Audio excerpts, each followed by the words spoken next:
everyone, it's me, James. I'm the creator of Homestead, and we are a week away from the brand new episode of season 3. But before we do that, we're going to talk to one more voice, and that is of one of my personal favorite characters, Jamie Nichols, played beautifully by Rebecca Gurney. Hi, Becca. Hi. So let's start the way we start with everyone and have you tell us a little bit about your character. Yeah, so I play Jamie, and Jamie is one of the survivors of the group. She is kind of a little bit of a younger influence. She's funny, she's sarcastic. That's kind of like the way that she navigates all of the crazy things that are thrown at them. She's Kate's best friend, and throughout the course of season 1, she is figuring out her feelings towards Fox, who is kind of her love interest for the course of the show. And she's also a teacher. She's like a teacher's assistant. She helps with the kids, and that's kind of how the way she's found to contribute to the community. So, which, if you ask Mrs. Potter, is not the right fit for her. I don't think we've never talked about this, but I don't think like Jamie like wanted to be a teacher when she grew up or anything like that. It's just sort of like, I'm good with kids, sure, I'll do this. So yeah, she's, and you and I have talked about this, but Jamie's one of my favorite characters because she grew as a character because of your participation. Mm-hmm. I have to say, it has been really fun figuring out who Jamie is with you, and it's been really like such a joy that you've allowed me the ability to play with her a little bit and figure her out, because she started out kind of small and then grew throughout the season. Everything about Jamie's character largely came about because of your participation. And I had a roadmap for Fox, and that changed largely because of Jamie, and that changed because of your participation. You just made the character really fun to write. I just messed everything up for you. That's what I did. Well, I imagine it came from because you and I worked together, and so I'd be voicing these other things for you, and I can't help but be kind of a goofball in the studio. So I think I noticed after a while some of my kind of sarcastic things weaving its way into Jamie's dialogue. Well, I've always said I write the character for who's voicing it. Mm-hmm. With a few exceptions, Cohen, Kate, and Jamie. And you're right, a lot of your personality has weaved its way into Jamie. But Jamie, I had intended for you to be part of this, mm-hmm. but Jamie was a throwaway character. Yeah. I needed a person to do something, created Jamie, and then the next episode was like, well, I'll bring Jamie back, because I didn't know who I wanted you to play yet. But again, with each thing, and when we first saw her crush on Fox, it was a throwaway line. Uh-huh. And it just like, well, what if it's not? And it just grew, and you went with it, and it was like, okay, this will be fun. It's so fun to hear how you got there, how you kind of thought about it and planned it out, because I just read what you give me. So but happily. We're not going to take away your participation or your input, because you helped write episode 5 of this past season. Yeah. And that was huge. You're the first one to actually have a writing credit outside of myself. Well, thank you. Yeah, that was I was really grateful for that opportunity, because that episode was so heavy and it had so much in it, and it was Kate and Jamie really digging through some tough stuff, and so I really appreciated you letting me kind of bring a female perspective to that that whole episode, because there was so much about the ladies and the group that we met, and well, they were old friends, but still that we met as a listening audience. And so I'm really grateful that you let me do that, and kind of, you've let me do that a couple of times with not with like the story, but with Jamie, if I kind of feel maybe she'd say it a little bit more like this, or what if we tried this? And that's been honestly one of my favorite parts of recording this, is you're such a like creative director that you let us kind of speak into the characters and weave them a little bit. It's my hard and fast rule has always been, as long as the core message of the line gets across, I don't care how it's said. So, and I think that's helpful for a lot of people, because some of the things that I write, you guys don't like saying, like certain words and things like that. And as long as, like I said, the core of the message gets across, I don't really care. And you guys at this point know your characters well enough to know, no, I don't think she'd say it that way.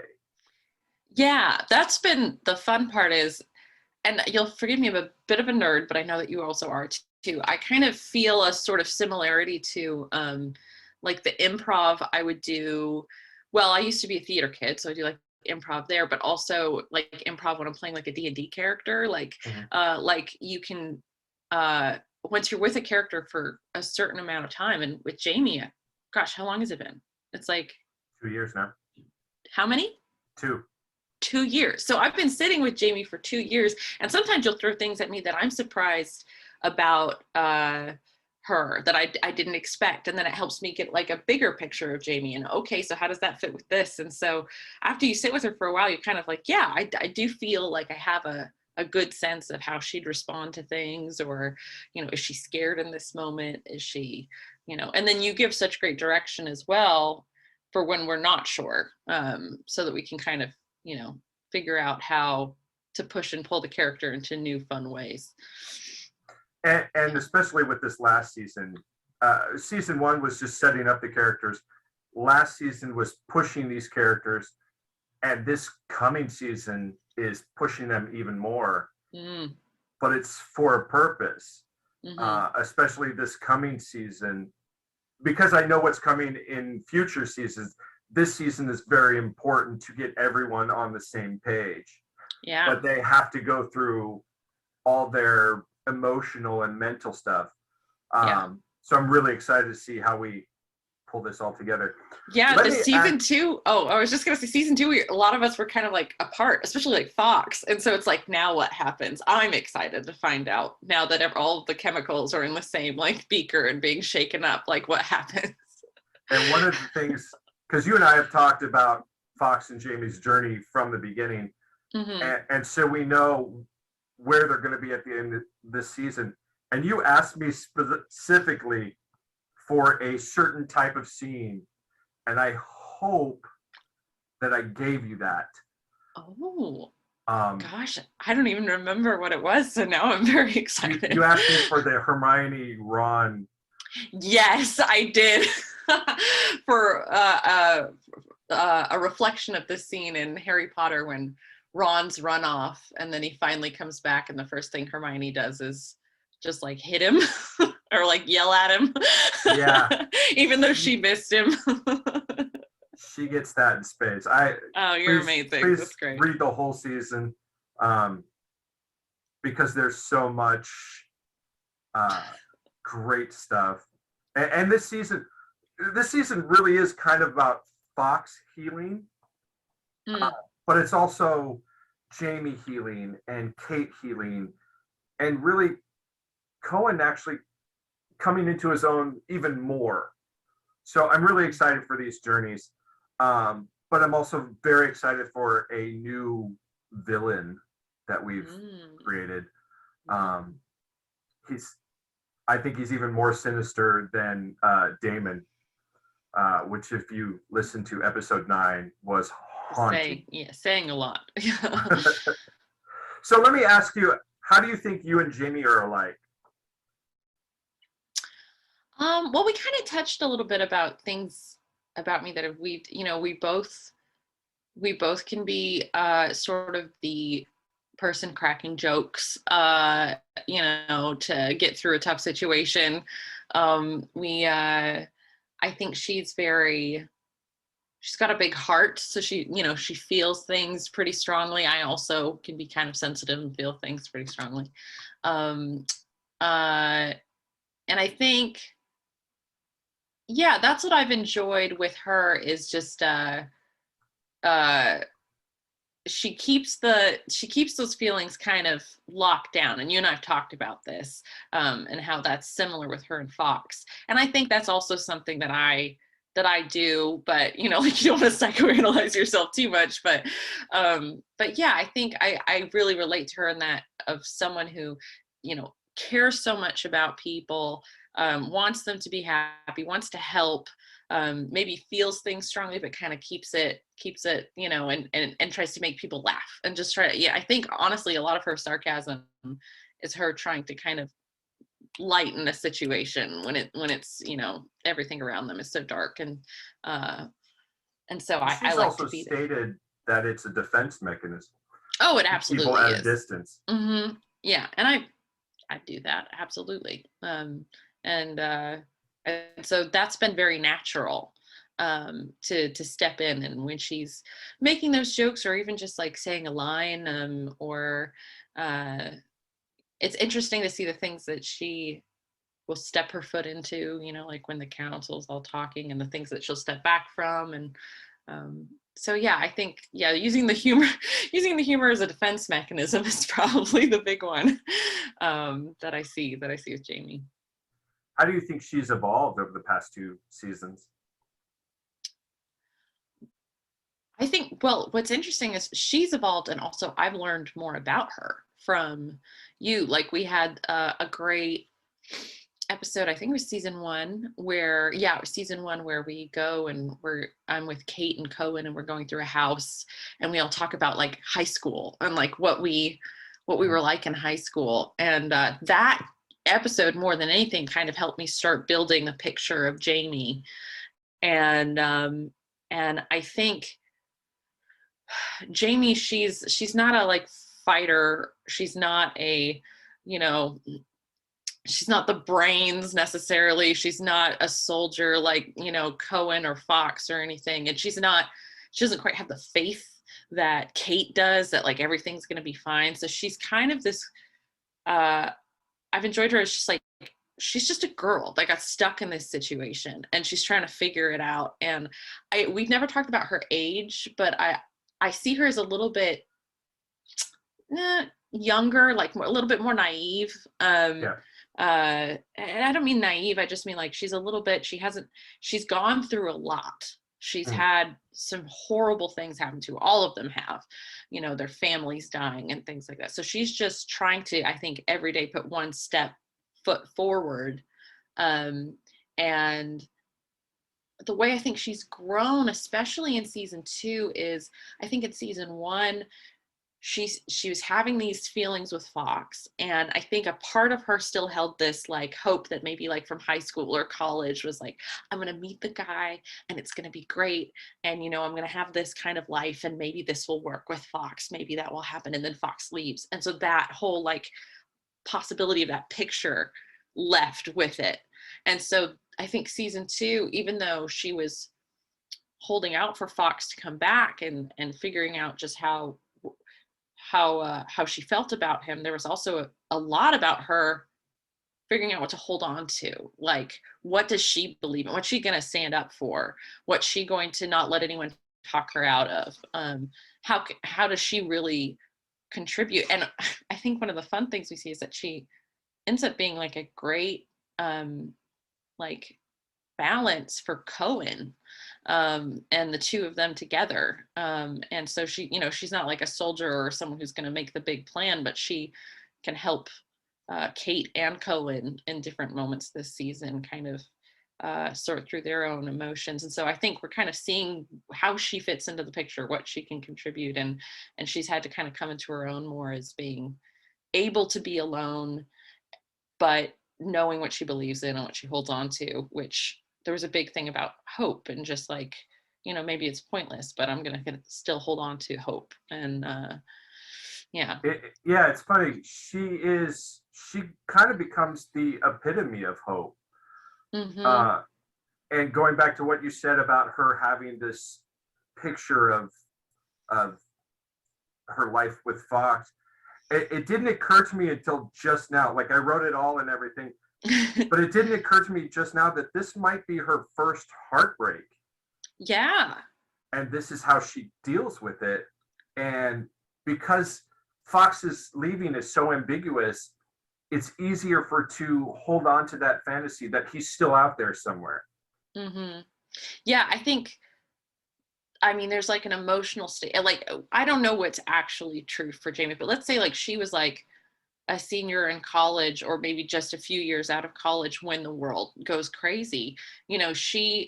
There's so much growth that she hasn't had a chance to do because the world changes. And it's crazy how you wrote this and then we went into this current world situation, because I see these parallels. But it is very much like, I think she hasn't been able to, like, she hasn't been able to have a career, have a love life, have friends, go out, go to parties, she doesn't have any of that. She has like kind of a ragtag group of people, not a whole lot that she super sees as her peers. And then, she's a survivor. But I do think that's an interesting thing she is a survivor. She's one of the people who survived. She's just found her own way. And some of that's the humor mechanism that we've talked about. And some of it's just like attaching onto people that she knows will take care of her, I think. So what do you think is Jamie's biggest secret? Oh, see, I've watched the other interviews and I forgot about this question. What is Jamie's biggest secret? Um, I think her biggest secret is probably just that this is hard. I would say, the thing that she's always keeping back, I think she struggles with faith. I think that's something that, Kate would be so concerned, if she knew that Jamie was struggling with these kind of things. But I mean, we learn in season 2, spoilers, that she lost her mom, and she lost her whole family, and we don't know the details of how horrible that was, but imagine it, it's traumatic for anybody. And so I think she has real crises of like, what are we doing here? What's the point? Like, is God really looking out for us? Fox is gone now. Okay, God, what was that? What was that supposed to do? Why would you give him to me if he's just going to be pulled away?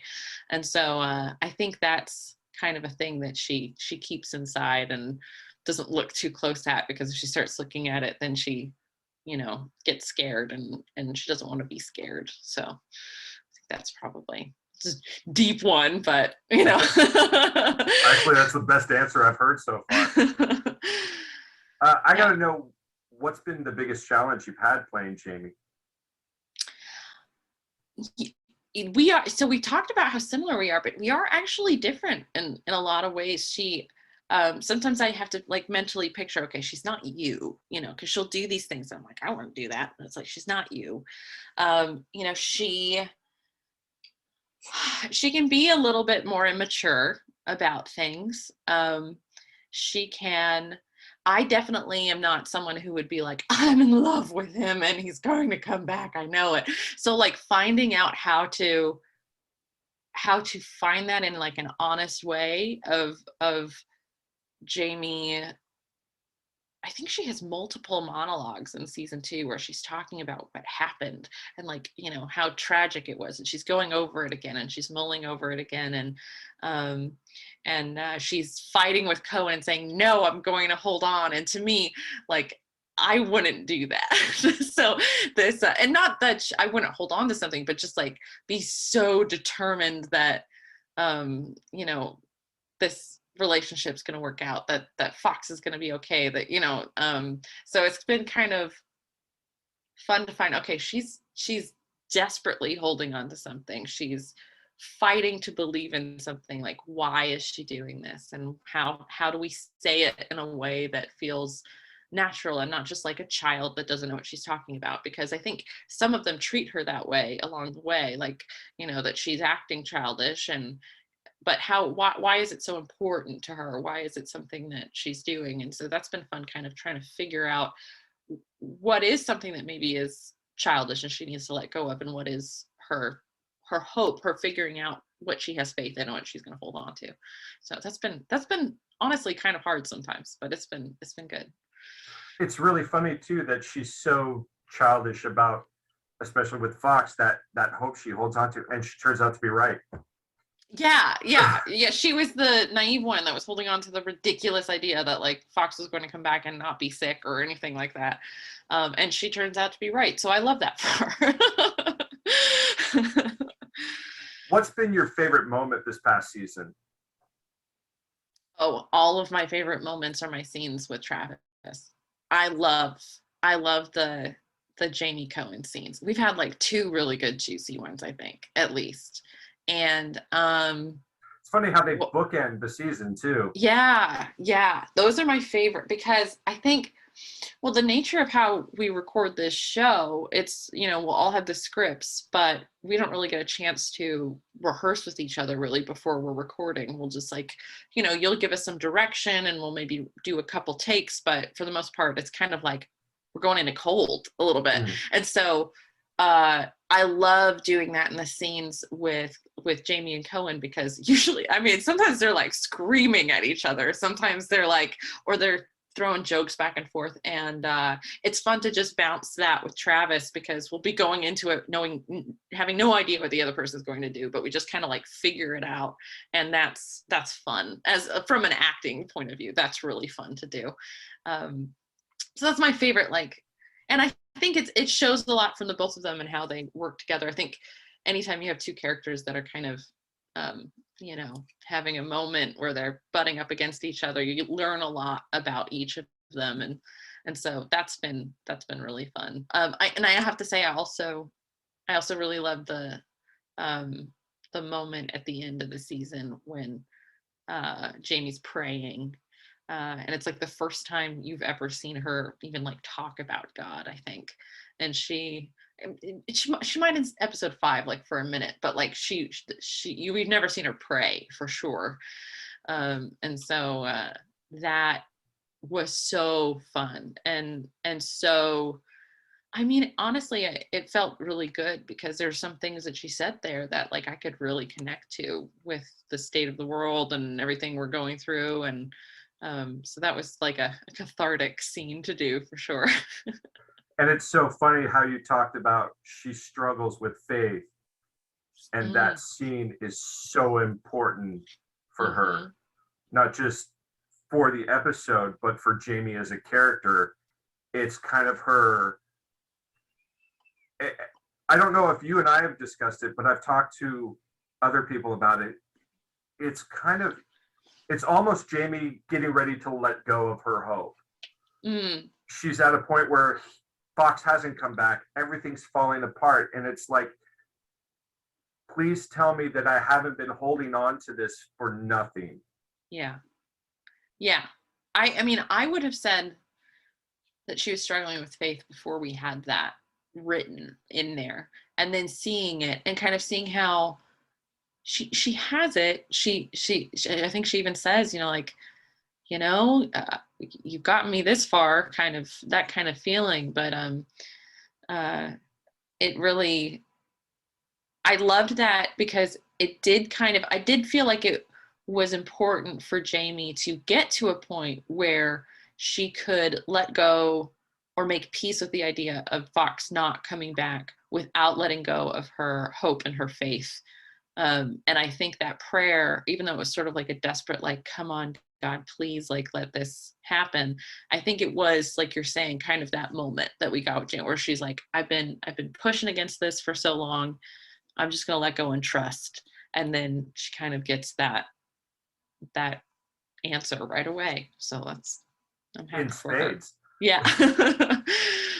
So I want to move on to a couple of fun questions. Okay. So if you could play a different character in the series, who would you like to play? Warner. Everyone has said Warner. Except That's for Chris, I who's think it played to be Warner. fun because I like that character. He's so good. He's so good. It just like is Warner. It's good. Yeah. It's fun recording with him because when he has to get into Warner, it's a massive amount of coffee. There's jumping around, and then he just thinks of all the terrible things. He gets like angry at his kids so he can do the Warner stuff. It's really funny. Yeah, it's good.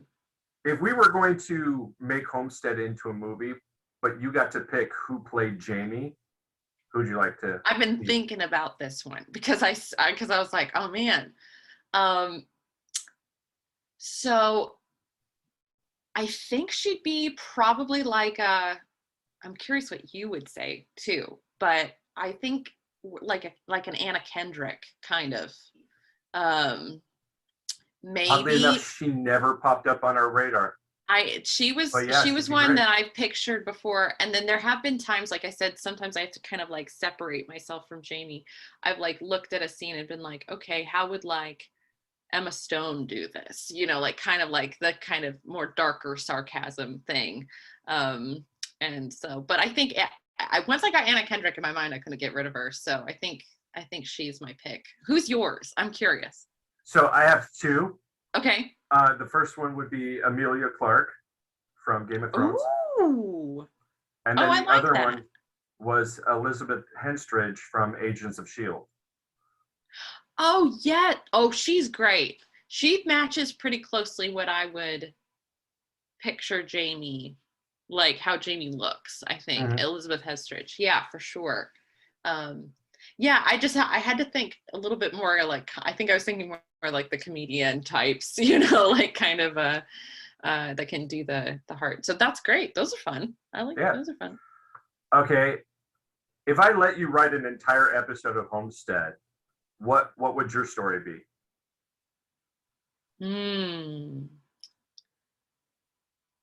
Well, we talked about, but you've already given us these great episodes with like Kate. We originally like a year ago or something, we talked about episode that would just be like a bottle episode with like Jamie and Kate and like what would they do?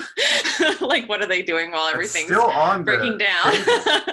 I think that would be fun. I also think like a bottle episode with like, I'm always fascinated in these sorts of post-apocalyptic stories. Like what is like a normal just like day, like where the world isn't ending and nobody's dying and they're just like, it's someone's birthday or something, or it's like, do they have like a, do they celebrate Christmas, and like how do they do the Christmas episode or whatever? I think it'd be fun to see kind of a like a sitcom episode of just like everybody. But I know you well enough to know that there's probably those moments sprinkled in within the rest of the show. So, well, I expect the first draft in my email box on Monday.